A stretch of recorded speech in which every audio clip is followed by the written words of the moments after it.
Las 12 tribus y la larga sombra del exilio cuando la promesa de una tierra se convirtió en una lucha por la supervivencia.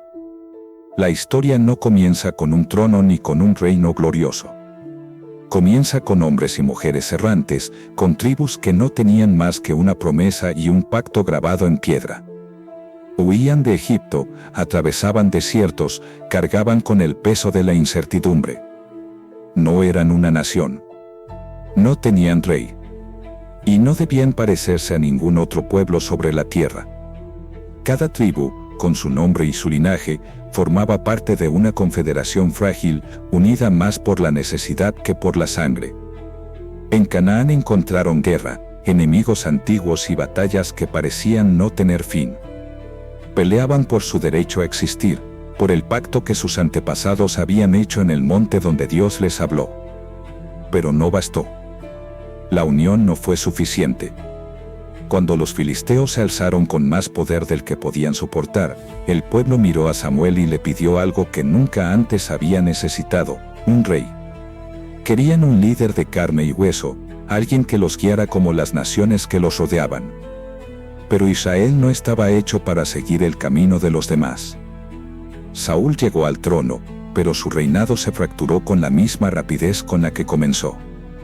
La confederación de tribus no tardó en desgarrarse desde dentro, y cuando cayó, las miradas se volvieron hacia David. No fue un rey como los otros. Su linaje sería recordado, su reinado sería la medida con la que se compararía cada futuro gobernante. Bajo su mando, Israel dejó de ser solo un conjunto de tribus y se convirtió en un reino. Pero el poder divide incluso a los elegidos. Con Salomón, Jerusalén resplandeció. El templo se alzó sobre la ciudad como un símbolo de estabilidad y promesa. Pero la grandeza tiene un precio. La construcción no fue obra de milagros, sino de manos obligadas a trabajar. Los tributos, las cargas impuestas sobre el pueblo, comenzaron a quebrantar la fidelidad de las tribus. Y cuando Salomón murió, su hijo cometió el peor error de todos: se negó a escuchar. 10 tribus se separaron, fundaron un reino propio y dejaron atrás Jerusalén. Solo 2 permanecieron en el sur, en Judá. La unidad que una vez protegió al pueblo, había desaparecido. El reino del norte no sobrevivió.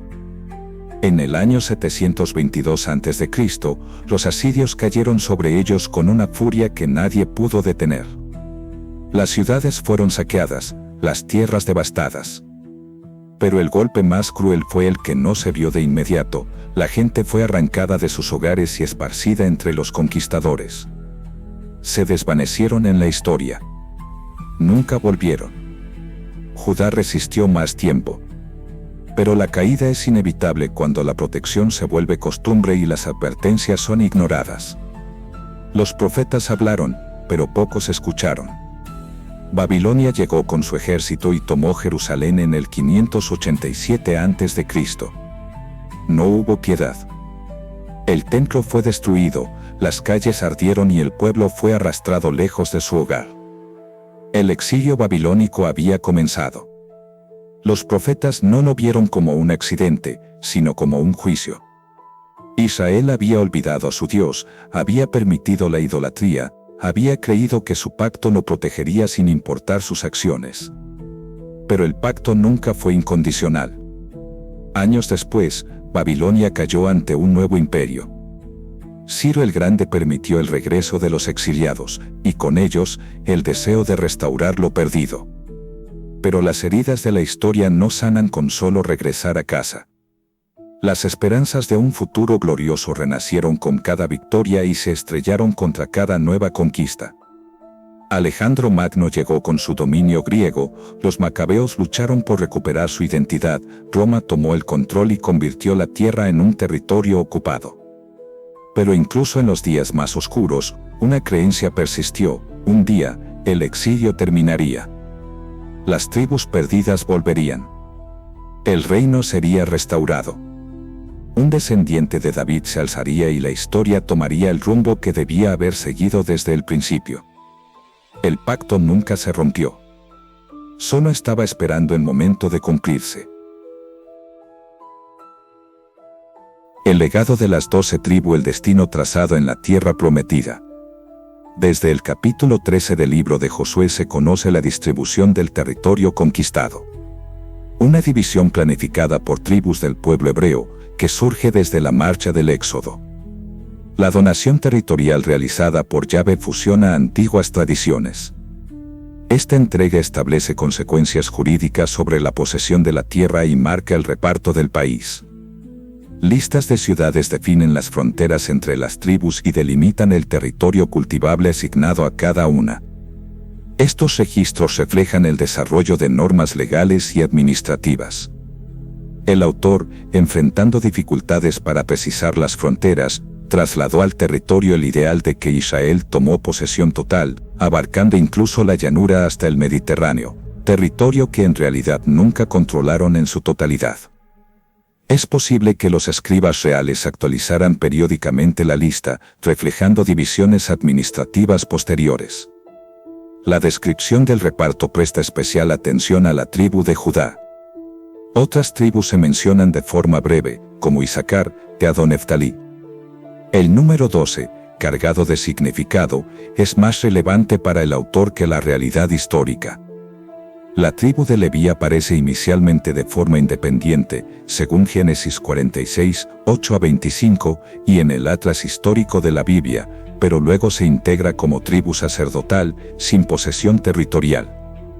El número 12 se conserva mediante la división de la casa de José en dos grupos, Efraín y Manasés, como indica el libro de Números 1, 26.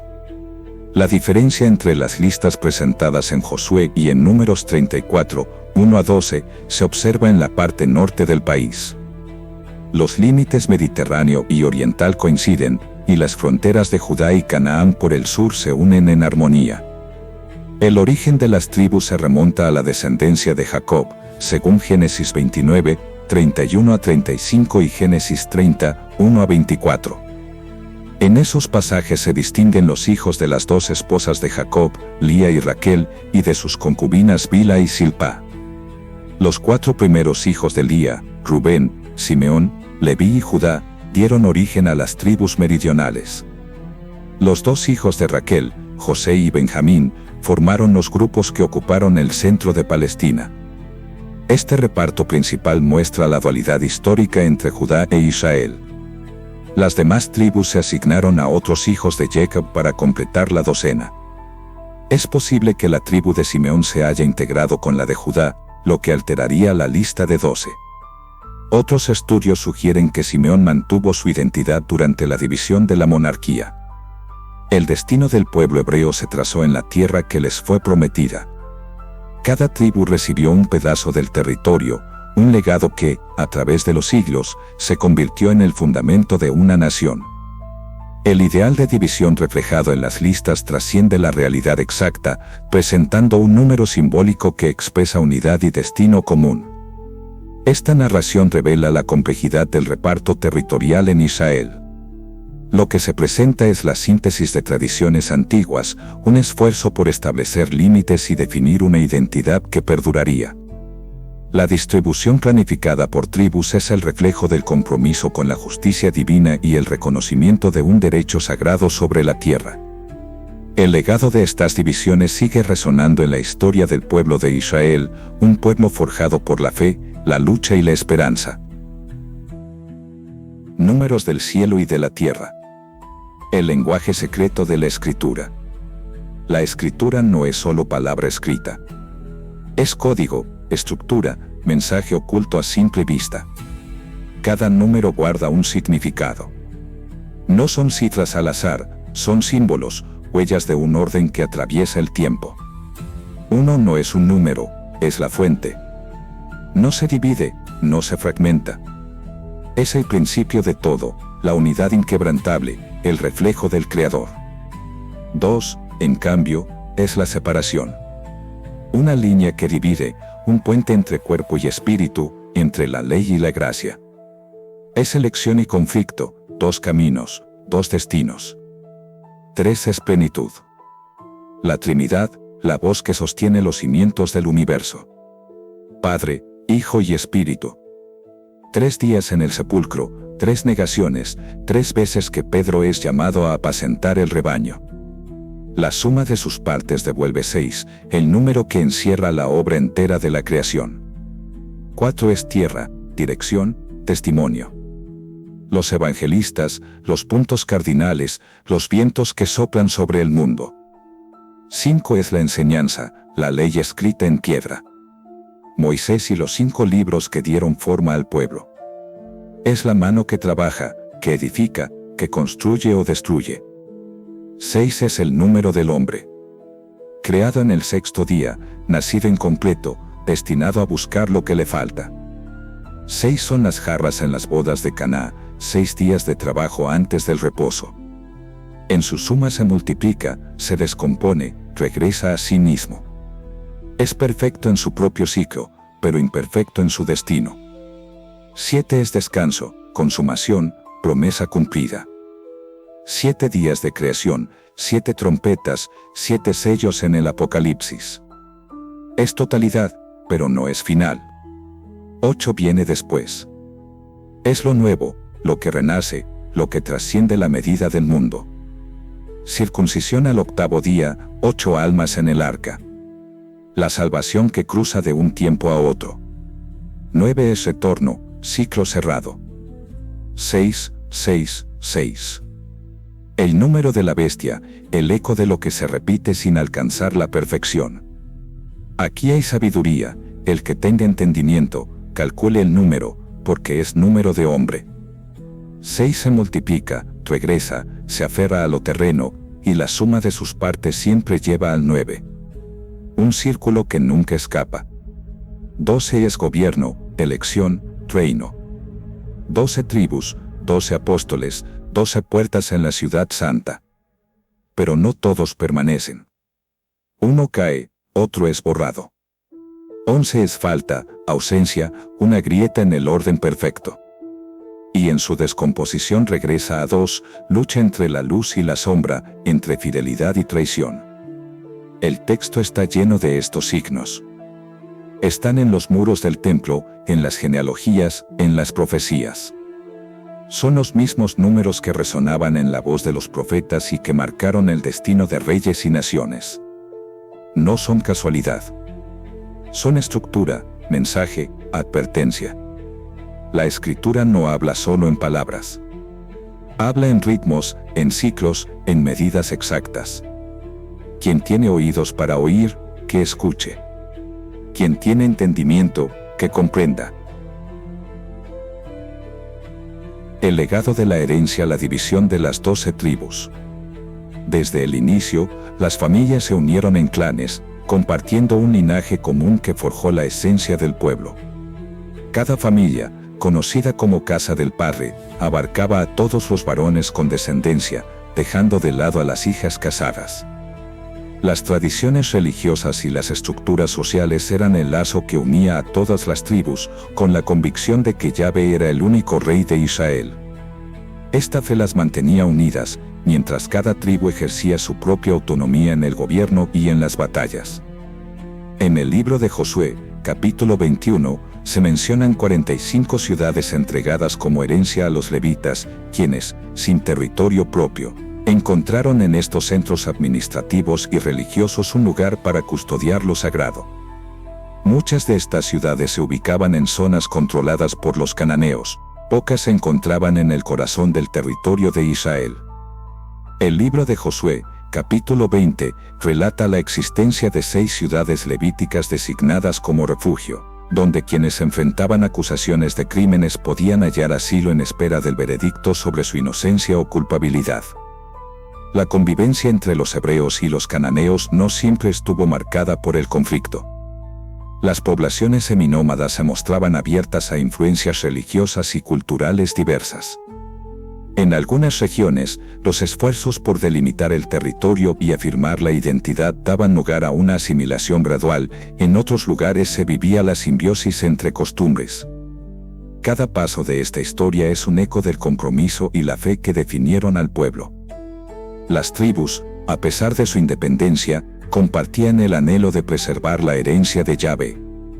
La división de las tierras y la organización de los asentamientos reflejaban la necesidad de un orden que equilibrara la autonomía con la unión de un destino común.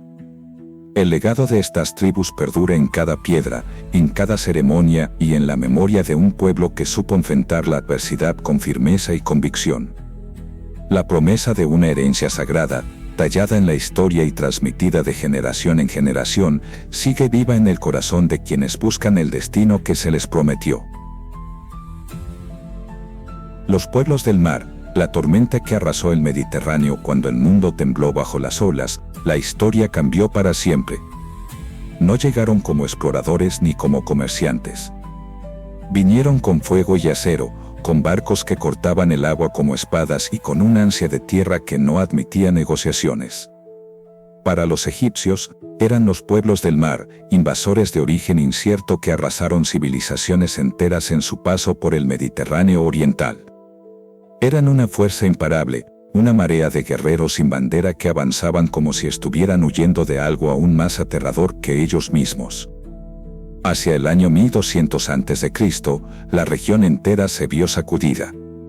Los grandes imperios, que parecían eternos, cayeron uno tras otro. Nada era lo bastante fuerte para detenerlos. Ugarit, Alalak, Jaffa, Asdod, Ascalón.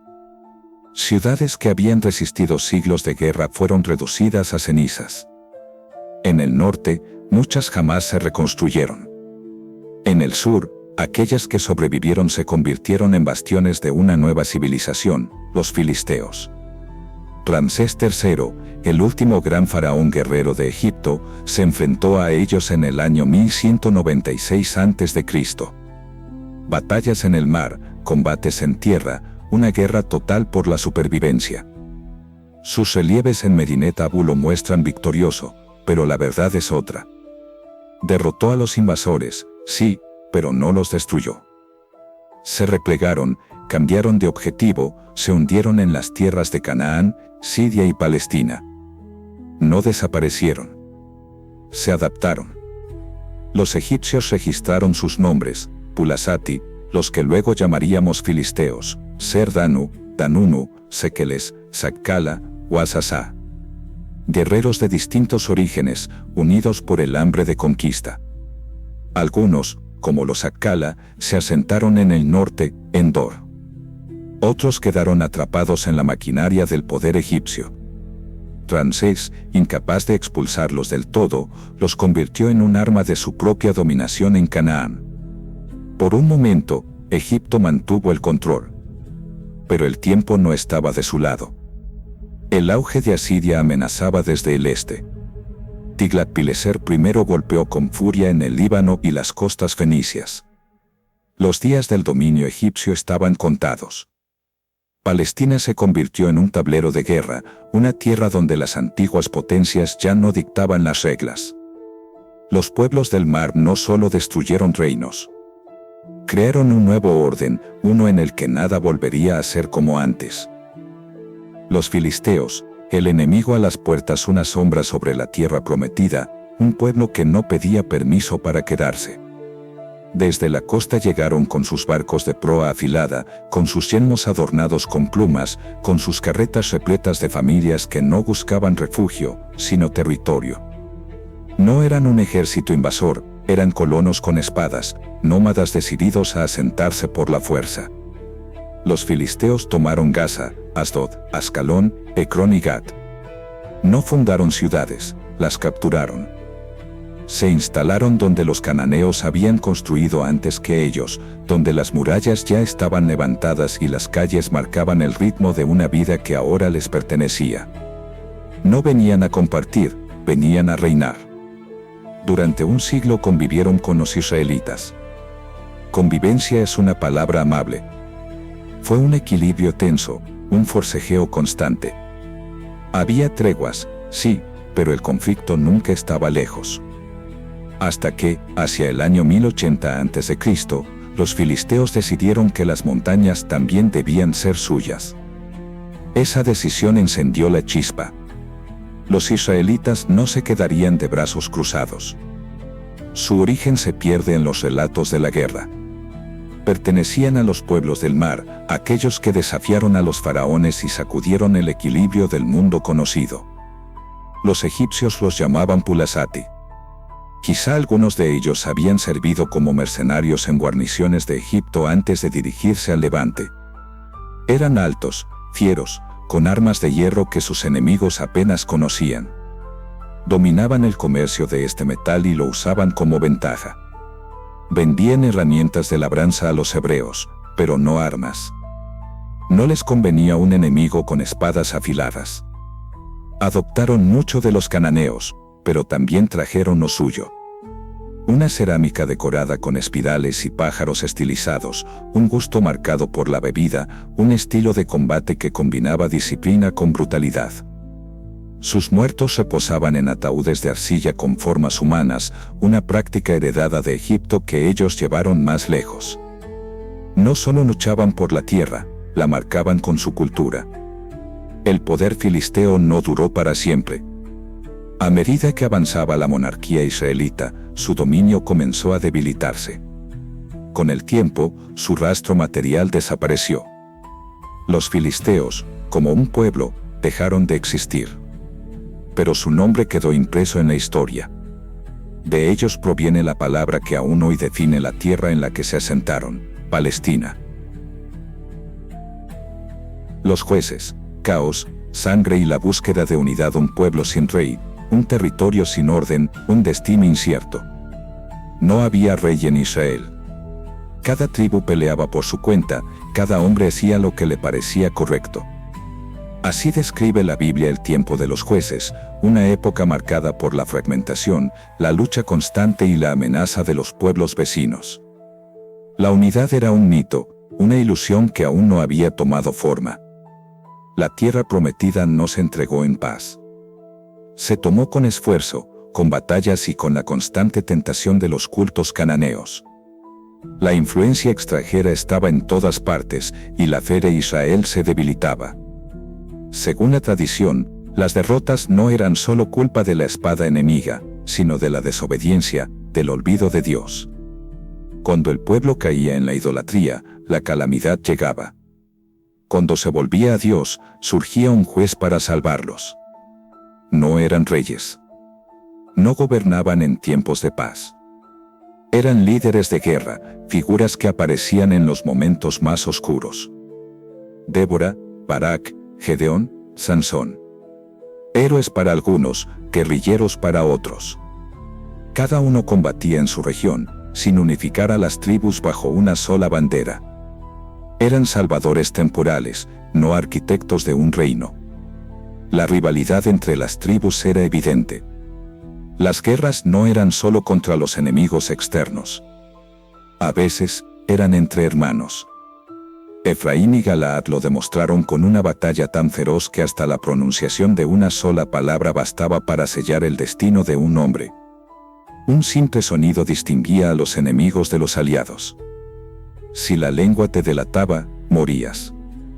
Los relatos de los jueces están llenos de hazañas imposibles. Las victorias se recuerdan con orgullo, las derrotas se ocultan en la sombra. No hay registros externos, ni cronologías claras. Lo que queda es una sucesión de relatos de resistencia, de un pueblo que todavía no encontraba su identidad. La unificación llegaría después. Pero en este tiempo, Israel no era una nación. Era un puñado de tribus, enfrentadas entre sí, buscando dirección. Cada juez era una respuesta a un momento de crisis.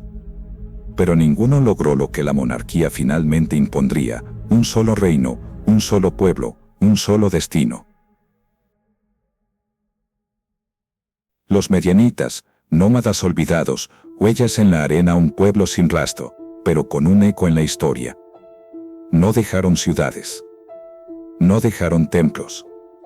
No dejaron más que un nombre y un puñado de relatos dispersos.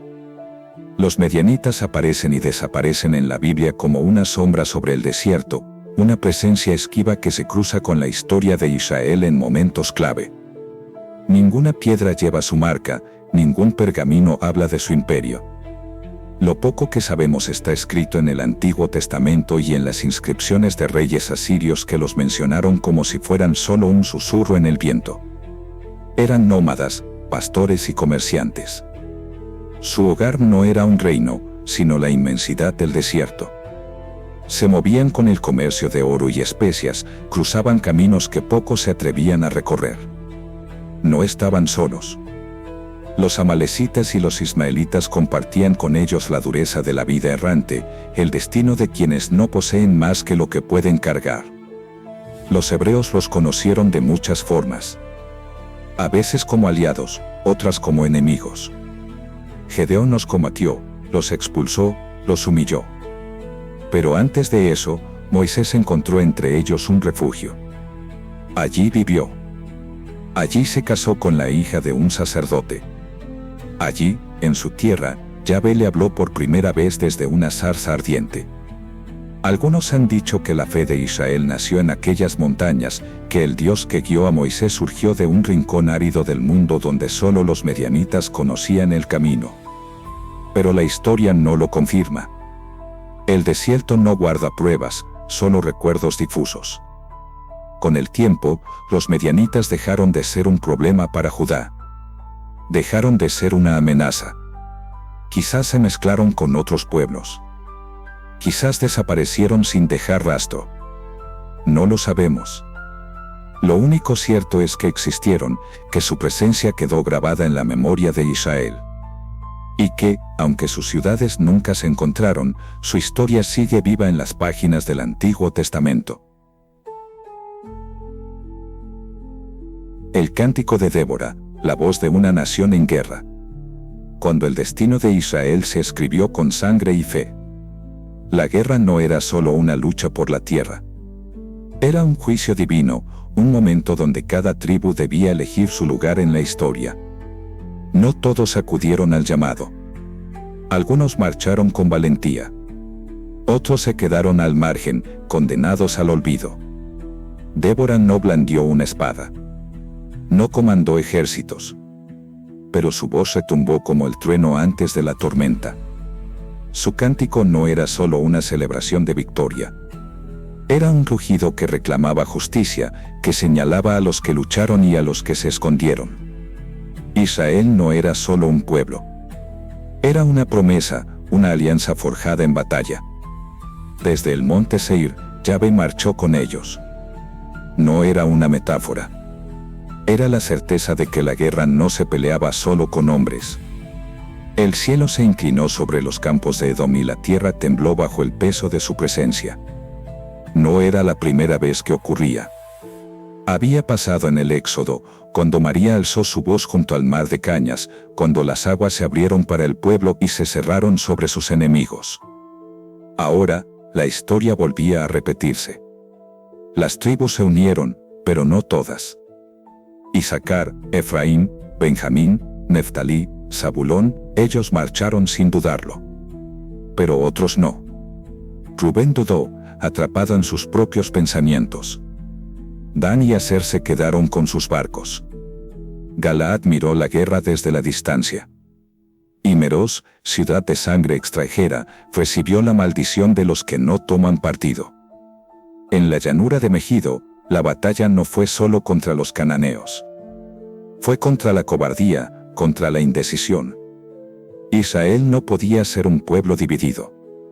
El enemigo tenía carros de guerra, pero la fe de un pueblo unido valía más que el metal y los caballos. La victoria no fue solo un triunfo militar. Fue el nacimiento de algo más grande. Débora lo supo antes que nadie. No era solo un combate. Era el inicio de una identidad. Israel ya no era solo un grupo de tribus. Israel era una nación. Los que lucharon serían recordados. Los que se negaron a hacerlo serían malditos.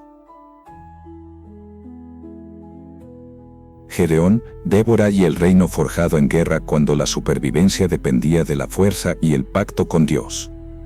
No había un ejército unificado. No había un reino. Solo tribus dispersas, acostumbradas a sobrevivir con lo poco que tenían y a enfrentarse a enemigos que siempre parecían más fuertes. Eran días de saqueos, de fronteras indefinidas, de guerras que nunca terminaban. Ser israelita en aquel tiempo significaba vivir con una espada en la mano y la incertidumbre en el corazón. Los madianitas cruzaban el Jordán como si la tierra les perteneciera. Arrasaban campos, destruían cosechas y se llevaban todo lo que encontraban. No dejaban rastro de lo que tocaban, solo cenizas y un pueblo que se escondía en cuevas para esperar que la tormenta pasara. Pero esa vez no se quedaron de brazos cruzados. Gedeón los persiguió más allá del río, usando el conocimiento de los vados que la tribu de Efraín conocía mejor que nadie. No era solo una batalla, era venganza por años de sufrimiento. La guerra no se detuvo ahí. La historia de Débora y Barak demostró que los israelitas no solo resistían, también podían aplastar a sus enemigos. Se alzaron contra los reyes cananeos, les hicieron frente en campo abierto y contra toda probabilidad destruyeron sus carros de guerra. Pero la victoria no fue total. Las ciudades amuralladas seguían en pie. Cada conquista parecía una promesa incumplida, un reino que nunca terminaba de forjarse. Los filisteos no tardaron en llegar. Eran distintos a cualquier enemigo que hubieran enfrentado antes. No venían a saquear y marcharse. Venían a quedarse. Los israelitas lo descubrieron demasiado tarde, cuando la derrota en Ebenezer fue absoluta. Perdieron el arca, su símbolo más sagrado, su conexión con Dios. Silo fue devastado, y con él, la poca estabilidad que les quedaba. Los filisteos no solo destruyeron un santuario, aplastaron la moral de un pueblo entero. Mientras tanto, en el otro extremo del territorio, los amonitas atacaban sin piedad en Transjordania. El pueblo estaba rodeado, sin líderes, sin dirección. Hasta que Saúl se levantó. No fue elegido en un salón dorado ni coronado con ceremonias. Fue un guerrero que unificó a los desesperados, el jefe de una rebelión que prendió fuego a la opresión. Bajo su mando, Israel peleó con una furia que no había mostrado antes. Pero cuando cayó en Gelboé, todo se desmoronó. Los filisteos recuperaron el dominio de la tierra y la esperanza se desvaneció de nuevo. No fue hasta David cuando la historia cambió de rumbo. No solo venció a los enemigos, construyó algo duradero. No más alianzas frágiles, no más tribus dispersas. Israel dejó de ser un pueblo errante y se convirtió en un reino. La monarquía no fue una decisión política. Fue una necesidad nacida del dolor y la guerra.